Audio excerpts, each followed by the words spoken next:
Le Parti démocratique de Côte d'Ivoire, PDCI, a estimé que le basculement automatique des nouveaux majeurs sur la liste électorale ivoirienne est une porte ouverte à la fraude. Les populations des régions des Grands Ponts, de Lamé, de l'Agné-Bidiassa se sont mobilisées le 15 novembre dernier à la place Henri-Konan-Bédié de Dabo afin de célébrer la réconciliation et le pardon pour une paix durable. Quel avenir pour la force du MINUSMA après le retrait britannique et ivoirien? Éléments de réponse dans ce journal.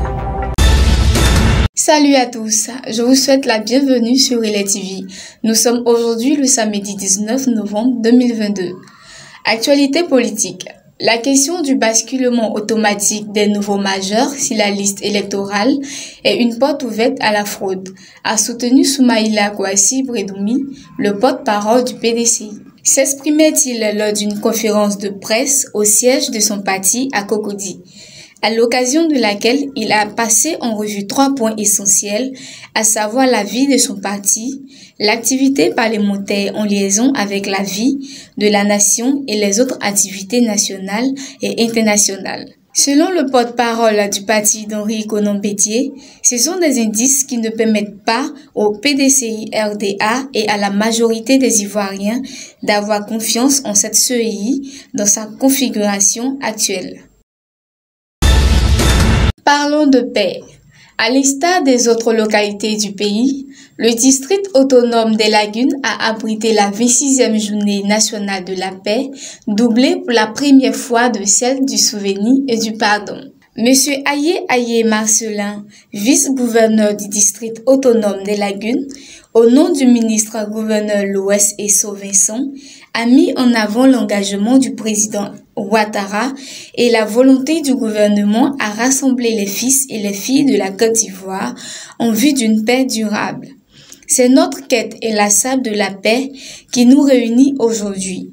Cette journée est un moyen de mobiliser régulièrement les efforts du gouvernement en faveur de la paix, de la tolérance, de l'inclusion, de la compréhension et de la solidarité, mais aussi d'exprimer le besoin de vivre et d'agir ensemble, unis dans nos différences, en vue de bâtir une nation de paix et d'harmonie, a-t-il exhorté.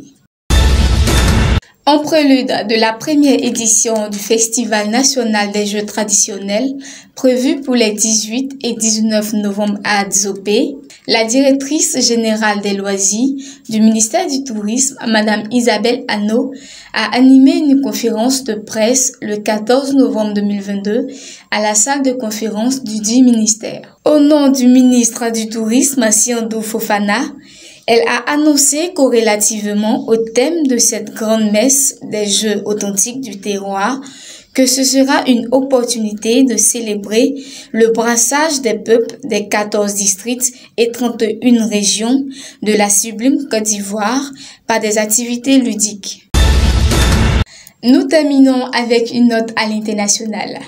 Après le Royaume-Uni, c'est la Côte d'Ivoire qui va retirer progressivement ses soldats de la MINUSMA.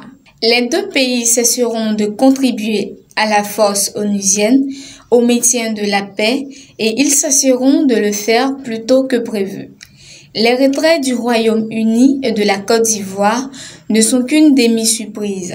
Ils surviennent plus tôt que prévu et constituent clairement une rupture avec les autorités de Bamako.